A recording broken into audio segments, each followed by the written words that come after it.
Estás viendo Canal América, televisión dominicana para el mundo.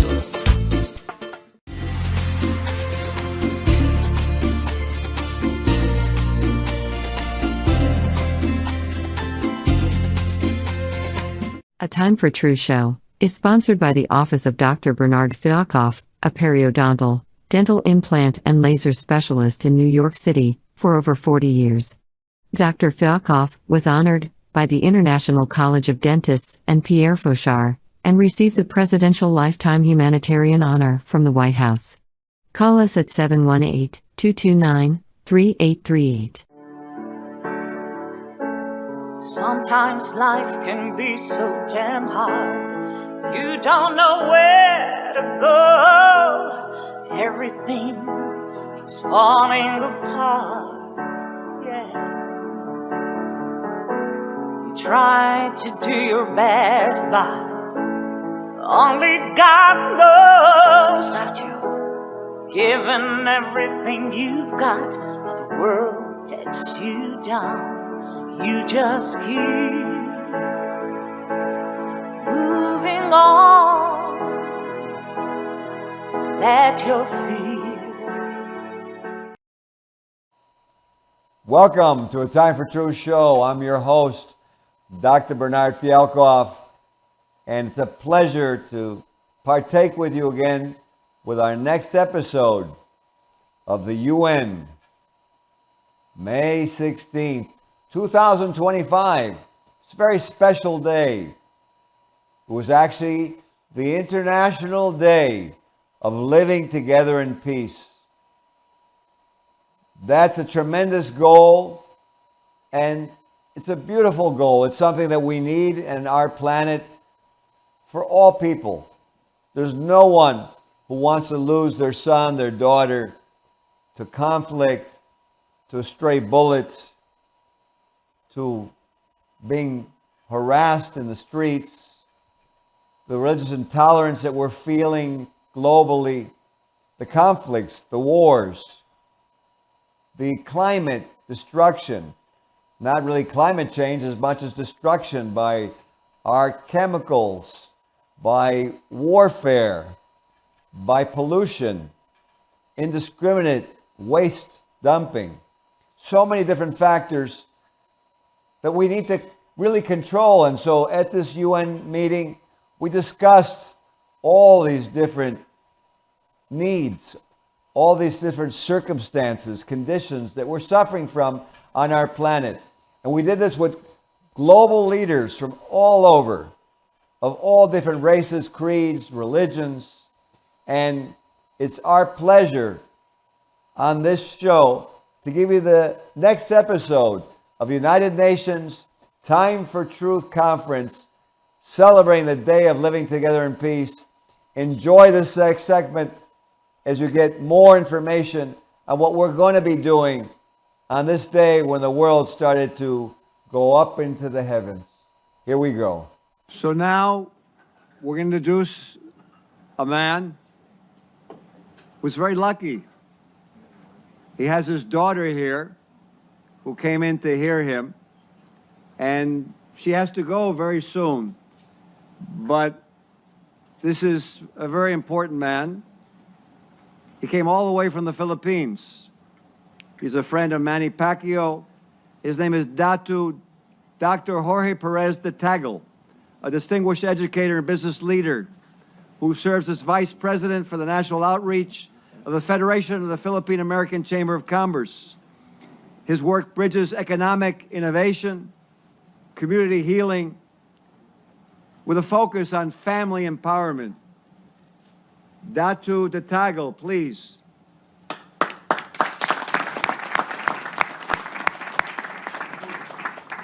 Mabuhay. Good morning. Assalamualaikum. Buenos dias. Today is an auspicious and truly historic day. I'm honored to speak to you and our distinguished guests and to share a message to the people of our planet. through this United Nations Global Time for Truth Conference here in New York City, this 16th day of May 2025. We live in difficult and challenging times. We are in a historic turning point in our evolution as a species that can threaten our existential survival or herald a global prosperity that we are starting to see. In the seriousness of our topic, I introduce myself with truth and lightness as Datu, Jorge, Perez de Tagle, a triple citizen. What does that mean? Educated from kinder to PhD as a Roman Catholic, I'm a Philippine citizen with Austronesian Southeast Asian roots.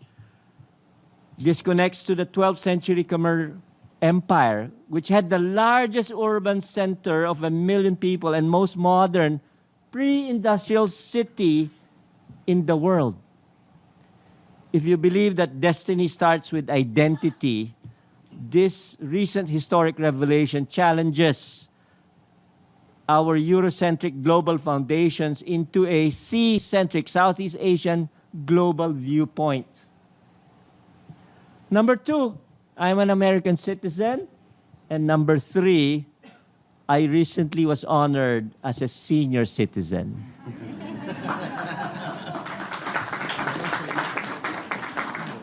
Rediscovering the truth of our identity is a starting point. My goal this morning is to engage and confront us with 3 thematic questions that can lead to insights, new ways of being, and action. What is true?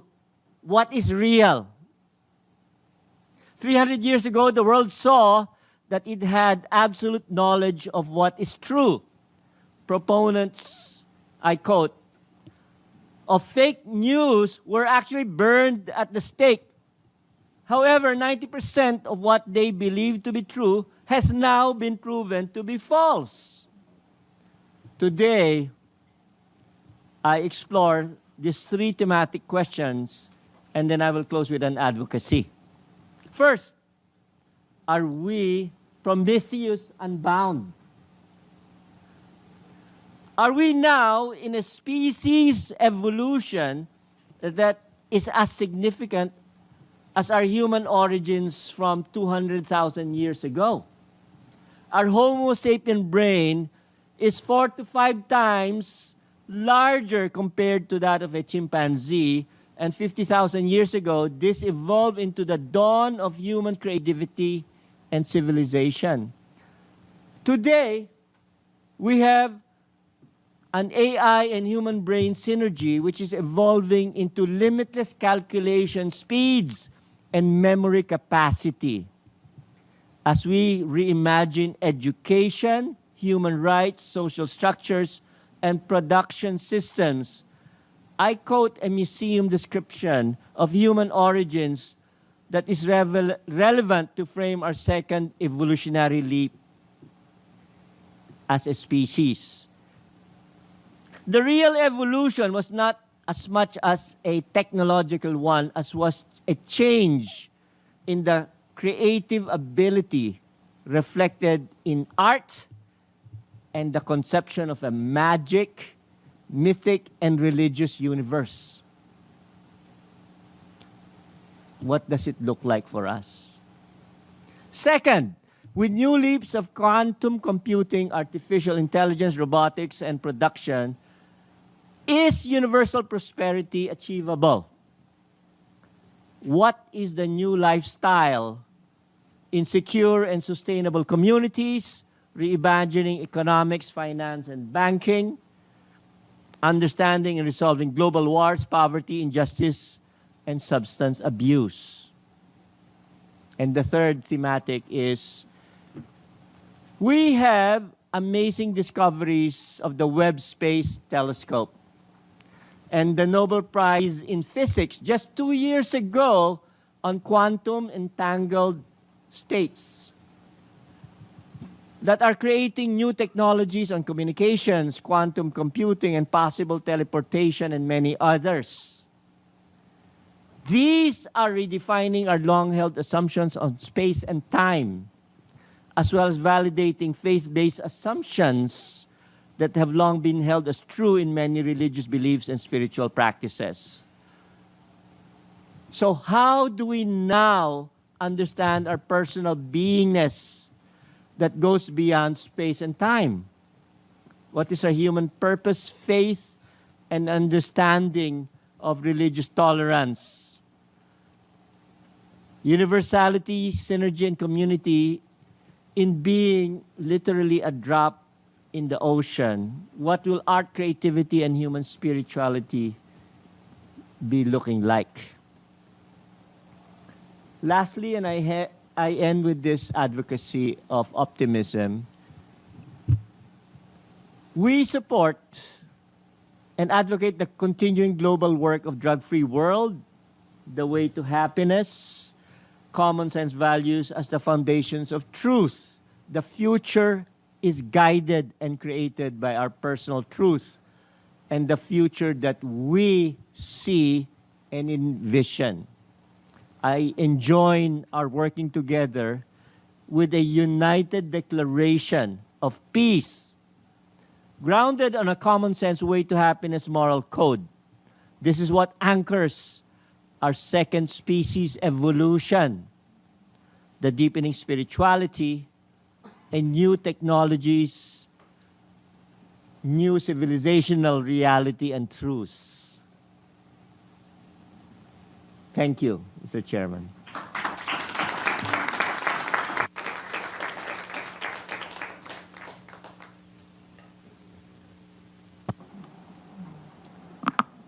Now, I want to recognize our next speaker, and I want to take just an extra line that's not here, for my parents, Dr. Ruben, physician in Cuba, and Raquel, a pharmacist in Cuba, because we immigrated from Poland to Cuba, and now, luckily, the United States existed. And so, with that in mind, I want to introduce our next speaker, Rabbi Itzhak Yehoshua, Chairman of the Bulgarian Rabbinical Council of America and Canada. Rabbi Yehoshua is a renowned scholar and moral authority with over 2 decades of leadership. He brings this enduring wisdom of faith, traditions, to the forefront for global cooperation. Let's give him a round of applause.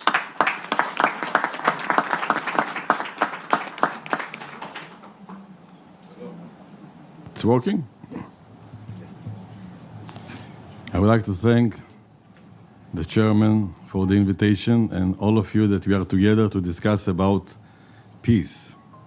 Concept of peace and unity is very common.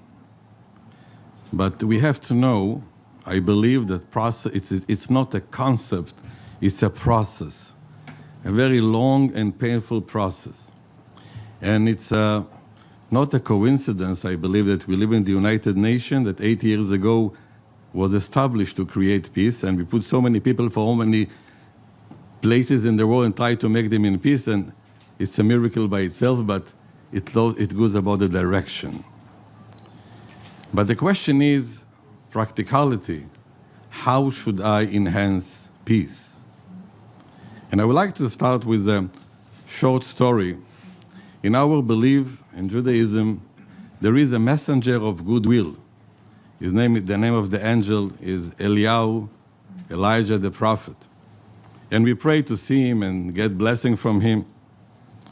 It says that one student came to the rabbi and said, "Rabbi, I want to see Elijah." So the rabbi said, "You have to fast, you have to cleanse yourself, and after 40 days come to me." It was before the big Passover holiday. It'll take a lot of food and money and help. Go to a very poor family and be with them, and you're going to see Elijah over there. He went over there, he spent the holiday. He said, "Rabbi, I didn't see Elijah." He said, "Go and make another 40 days of cleansing." And he went over there the second time. Before he comes in, he see the mother asking the father, what about the holiday is coming? We need something to survive. So one of the children told to her, maybe Elijah that came on Passover will come to us too. And he understood that he became Elijah. Elijah is not a matter of a person, it's a concept. And why I'm telling this small example is that in order to start the concept of the process of peace, we have to start, I believe, to change small thing in our daily habits. I say to all my students, start the morning with one good action. We don't know how it works, but good action and positive energy contagious. If you're going to wait to the big nations with all these diplomatics and politics to make a change, it'll be very challenging. So I believe that in order to make a small token, but a small step, but a big step for unity is that to tell to ourselves, let's start our day with one good deed. It can be a spouse, it can be a friend, it can be a neighbor, and slowly, slowly. It's a very long and painful process. Today, in the 16th day of today, we celebrate in Israel the memorial of very, very big sages that today is about 1800 years ago. He lived after the destruction of the temple, and the people ask him, they say, what will happen to us? He say, hope, start small, and it's going to be a chain reaction, bigger and bigger and bigger. I am very thankful to God that I was invited to this wonderful event with such a beautiful spirituality and energy. May God bless all of us. May God bless you, Doctor, your late parents, and all of us who came. And let's work together to make our world a better and a safer one. Thank you.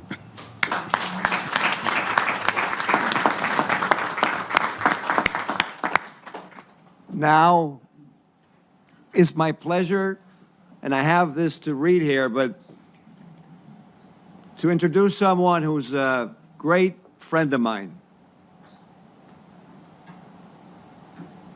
The pause is for emotion, not by the speech. He's president of a beautiful group that has this crazy dream of bringing happiness to the world. He's a little bit, visionary. He's President Ludwig Alpers of the Way to Happiness International. A common sense that anyone in any religion, nation, creed, Dr. Hong would look at it and say, yeah, of course. It's common sense. And he's president of this foundation, and he promotes ethical values. And as a rabbi said, collaboration, unity. And as my good friend from Turkey,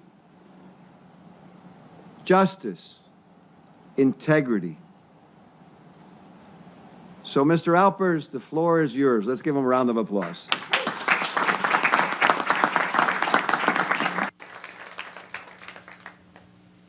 Esteemed delegates, global leaders, and citizens of the world, good morning. I'm before you today with a message that transcends politics, religion, and geography. It is a reminder not of something new, but of something timeless. We have not lost our values. We have simply forgotten to apply them. The golden rule, the idea we should treat others as we ourselves wish to be treated, is not a recent invention. It is one of the oldest tenets of civilization, echoed across cultures, faiths, and philosophies, and yet it remains the key to our future. It is not just about peace. This is about the infrastructure of human survival. We live in a world of accelerated progress, yet rising instability. Breakthroughs in AI, climate adaptation, and global connectivity. Yet deepening divides in trust, civility, and consciousness. The question we must ask is simple. How do we move forward without losing what makes us mankind? Since its founding, the United Nations has stood for diplomacy, peace, and the protection of human rights. But even this global charter has never meant to serve as a manual for daily human conduct. We have institutions to govern conflict, but not enough tools to prevent it at the individual level. We legislate policy, but we rarely codify personal behavior. And yet it is not governments that raise children. It's not institutions that build integrity. It is not laws that teach compassion. Those things begin with people, one by one. The way to happiness is not a religion. It's not a political campaign, and it's not an ideology. It's a set of 21 universally embraced principles based on common sense, not dogma. Precepts like take care of yourself, be worthy of trust, set a good example, respect the religious beliefs of others, try to treat others the way you want to be treated. These are not slogans. They are survival protocols, and they work across nations, cultures, and generations. Translated into 126 languages, distributed in over 190 countries, with over 100 million copies in print. Applied in schools, prisons, military units, and corporate environments with measurable outcomes. Why? Because they honor the one truth every human can agree on. How we treat others well, and when we treat others well, we create a future we actually want to live in. We often speak of national security, economic growth, international diplomacy. But what about emotional stability, family strength, personal ethics? A nation can be as resilient as the people within it. And a civilization can only rise as high as the values it teaches its children.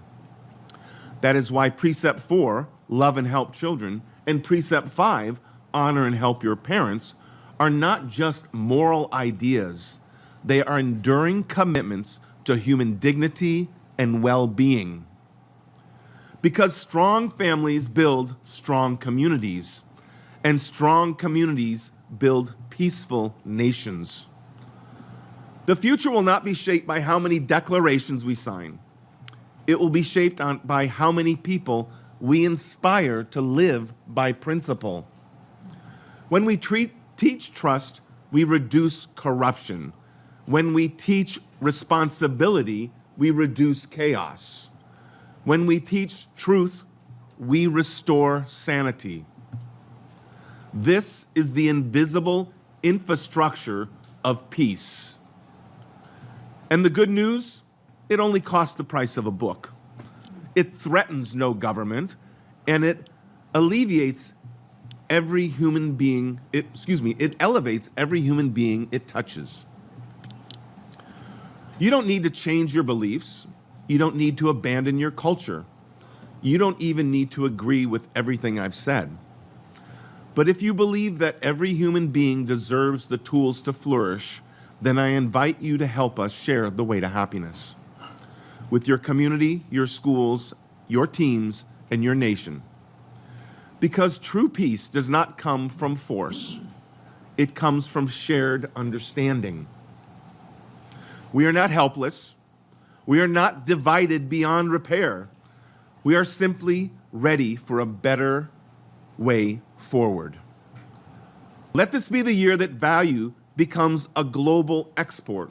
Let this be the year that character becomes a form of leadership.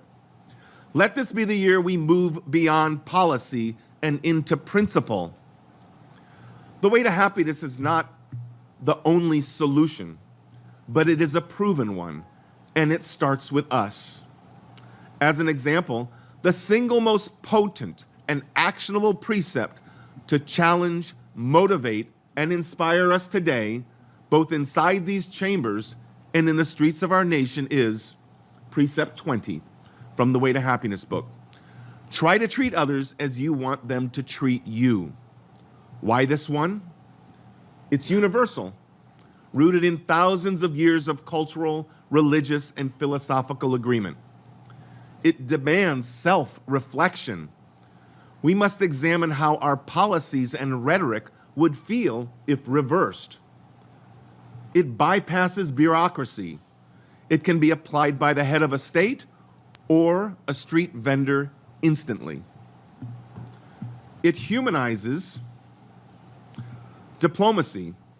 It reframes negotiations, immigration, justice reform, even AI governance from a lens of reciprocity and dignity. It is a viral. It sticks in our country. It's tweetable. It travels across cultures without translation barriers. And it hits the streets because when law enforcement, educators, politicians, and the youth all embody its principles, conflict is diffused before it erupts. In closing, before we write a law, walk it in your own shoes. Before we deny a right, imagine it was ours being stripped. Precept 20 isn't just morality, it's mirror-based leadership. And if every leader were applying it, we would no longer need to call a call for peace, it would be calling us. As the author of The Way to Happiness, L. Ron Hubbard, wisely wrote, "It is in your power to point the way to a less dangerous life. The power lies not in institutions alone, but in the individual. Each person who applies these precepts uplifts themselves, strengthens their family, improves their community, and contributes to the peace of a nation. It begins with personal choice and becomes collective change." This is precisely where The Way to Happiness stands for, as a guide for leaders and citizens alike to foster enduring cultures of excellence through reason, restraint, and shared values. It provides a clear, non-political roadmap for instilling civility, promoting ethical behavior, and inspiring generations to build not just policy, but true civilization. With that, I would like to leave you with this 1-minute public service announcement, a powerful reminder that many of the tensions, divisions, and conflicts we face today could be eased, if not entirely resolved, by the simple application of this timeless principle. Precept 18, respect the religious beliefs of others. So there you have the second part of this segment of the UN. And you got a chance to be with what was going on at that time with these leaders, discussing their philosophies on what needs to be done regarding religious tolerance, regarding virtues. What are human virtues? Loyalty, responsibility, empathy, forgiveness, benevolence, and so many others. And what are these really but humanity in action? The expression that comes from the love, really, from our hearts for each other. Because we're all really surviving together. When we really look at the miracle of life and how all of nature is working together, this day had special relevance because we are living together in peace. Aside from humanity, the plant kingdom, the animal kingdom, the physical universe, the sun, the stars, the moon. It's amazing. Each spring, the plants grow from nothing. The miracle of life. And so, in its wisdom, the UN inaugurated this day of living together in peace. It really makes so much sense. And so it was very gratifying to have these world leaders to speak about what direction we can head in. Datu, Jorge, Perez the Tagle from the Philippines. Rabbi Itzhak, Yehoshua head rabbi of Canada and America for so many years. President Ludwig Alpers of the Way to Happiness International, speaking of the way to happiness. And I hope that on watching this segment, you see your own way and your own aspirations and what you will do. And I know from this day forward, we'll see a better world. Let's make it that way. Thank you for tuning in. And we'll see you on the next episode of A Time for Truth show. Be well. This show was sponsored by A Time for Truth Foundation Incorporated as a community service. Sometimes life can be so damn hard. You don't know where to go. Everything keeps falling apart. Yeah. You try to do your best, but only God knows that you've given everything you've got, but the world takes you down. You just keep moving on. Let your feet